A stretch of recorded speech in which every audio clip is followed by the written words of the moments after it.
ஆதிவெள்ளி கையிலே அந்தவனாகப்பட்ட சிவபெருமான் மண் உலகிலே மனிதர்களை எல்லாம் படைத்ததோர் மாநில மக்களுக்கெல்லாம் ஆறறிவை கொடுத்தார் 9 தத்துவங்களை படைத்து மனிதர்களுக்கெல்லாம் 3 ஆசைகளை கொடுத்து மரம் செடி கொடி பயிர் புல் போன்ற இலை தாவரங்களோடு ஆடு மாடு கண்டு காடைகள் அத்தனையும் படைத்து ஈரொம்பை யானை முதல் என்ன ஒன்னா அவனுக்கு 84 லட்சம் கோடி ஜீவராசிகள் இப்படியெல்லாம் ஆண்டவன் மண் உலகிலே படைத்ததோர் மனுக்களுக்கெல்லாம் அவர் பட்டினி இல்லாமலே படியிழக்க வேண்டும் என்று ஆண்டவன் எப்படி படியிழந்து வருகின்றார்.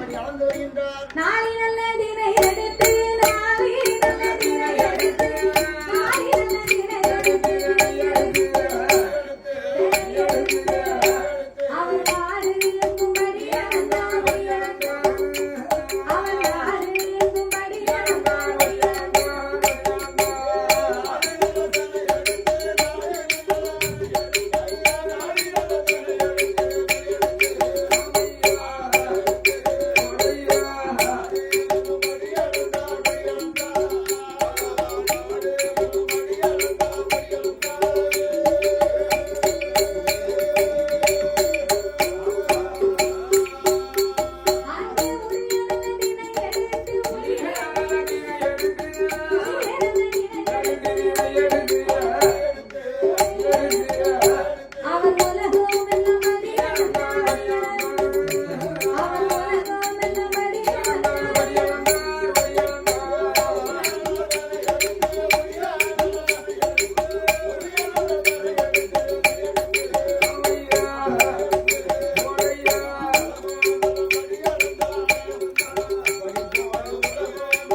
கொடுத்தார்.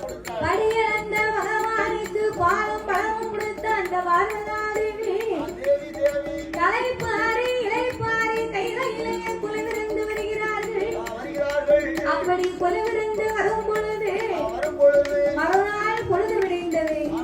அங்கையான பார்வதி என்னைக்கும் போலவே ஆண்டவனுக்கு அன்னைக்கும் படி அரிசி எடுத்து கொடுத்தார்.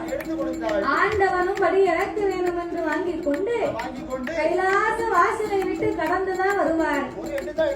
பார்வதி ஓடி வந்தால் இறைவனை இரு கரம் நீட்டி வழிமறித்தார். ஆண்டவா பரம்பொருளே, என்னைக்குமே இந்த ஆண்டவை உலகமெல்லாம் வழியிறக்க போறார். இவர் உலகமெல்லாம் வழியிறக்க போனா பார்வதாதேவி நானும் வழி அரிசி எடுத்து கொடுக்கிறேன். நான் வழி அரிசி எடுத்து கொடுக்கும் போது இந்த ஆண்டவை கைலாசத்திற்கு திரும்பி வரும்போது ஒரு அரிசி கூட மிச்சம் இல்லாம தானே இவர் வாராரு. அப்படி என்ன இந்த ஆண்டவை வழி இழந்திருக்க முடியும்? ஒருவேளை இவர் படி அளந்துட்டு வாராரா, இல்ல படையத்தான் மனுக்களை எல்லாம் பட்டினி போட்டுத்தான் வருகின்றாரா? இதனையே இவரோடு சென்று நாமல் பார்க்க வேண்டும் என்று அந்த ஆதிபராசக்தி அம்பிகை அங்கையர் கண்ணி அகிலாண்ட கோடி பிரம்மாண்ட நாயகி அந்த ஆண்டவனை வழிமறித்து சுவாமி ஆண்டவா ஆதிசக்தி வார்த்தைகள்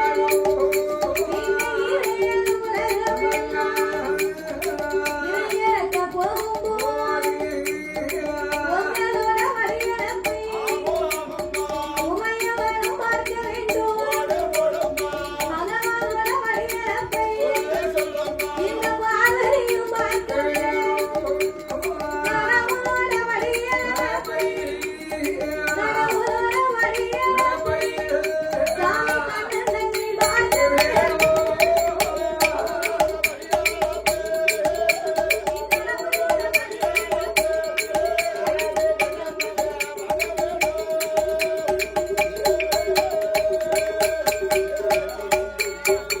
அந்த பார்வதியும் கேட்ட போல் கடவுளும்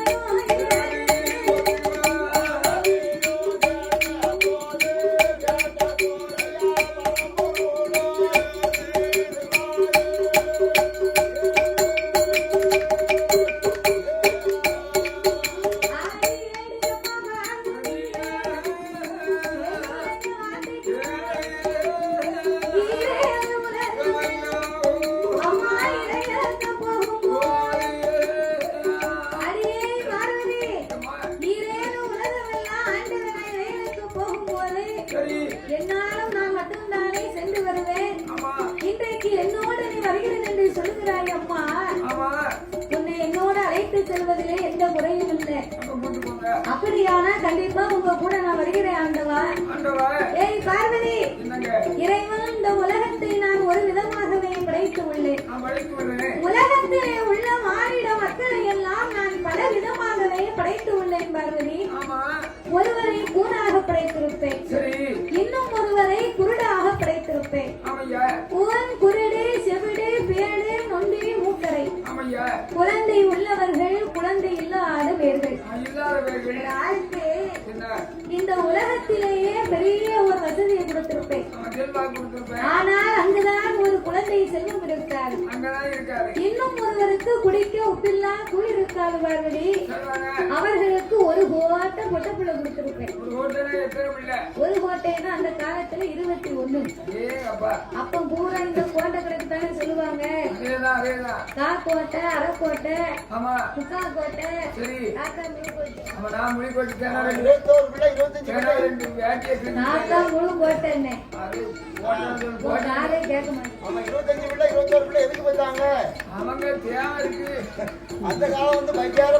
21 குழந்தைகளுக்கு ஏன் வச்சிருத்தார்களேயானா இப்போ இருக்கக்கூடிய நாகரிகம் வந்து அப்போ கிடையாது.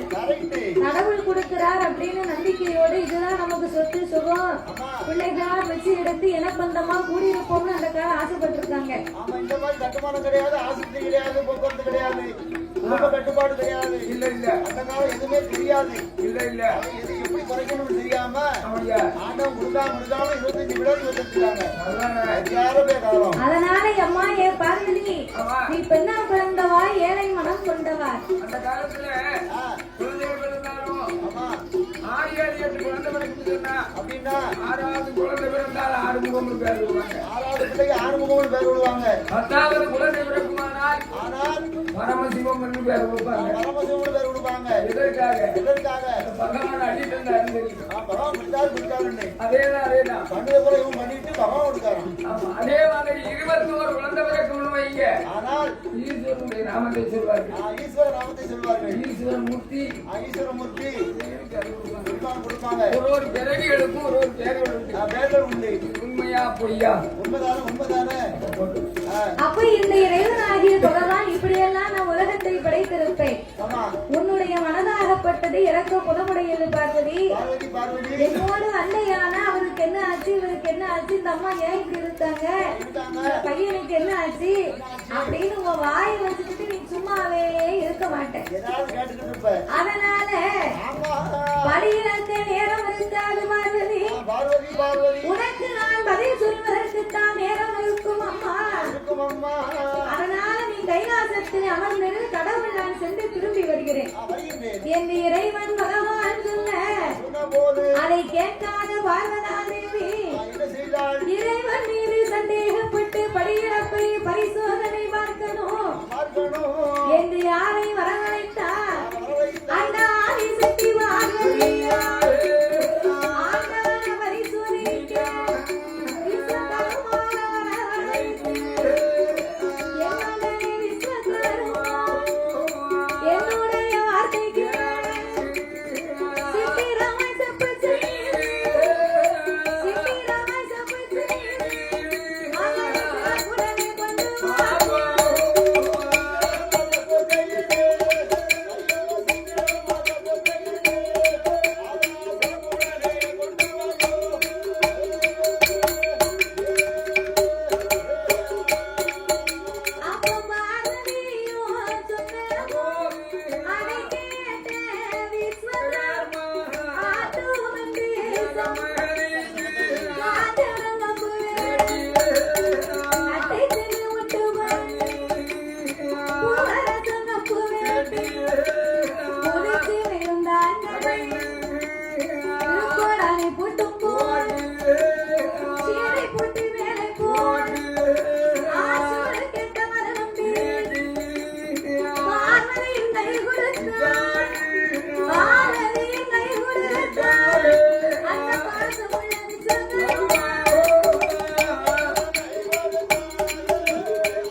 அப்ப இவர் படியிறப்புல ஏதோ குறை இருப்பதனாலதானே நம்ம வேண்டாம் வந்தாரு.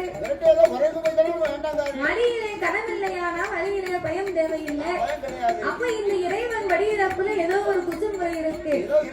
ஆகையினாலே இந்த ஆண்டவனார் படியிறப்பை பரிசோதித்து பார்க்க வேண்டும் என்று ஆதிபராசக்தி விஸ்வகர்மாவை வரவழைத்து சிவனை செய்து கொண்டு வந்து சிவனால் தேவியின் கையிலே கொடுக்க சொல்ல உடனே அதை கேட்ட விஸ்வகர்மா ஆட்டுமென்று சம்மதித்தார். காஞ்சனம் கம்பு வெட்டி கட்டை சிமிழி உண்டு பண்ணி பூவரசம் கம்பு வெட்டி புதுச்சிமிழை தங்கடைந்து திருக்கோடானை போட்டும் போட்டு மேலே போட்டு சிவ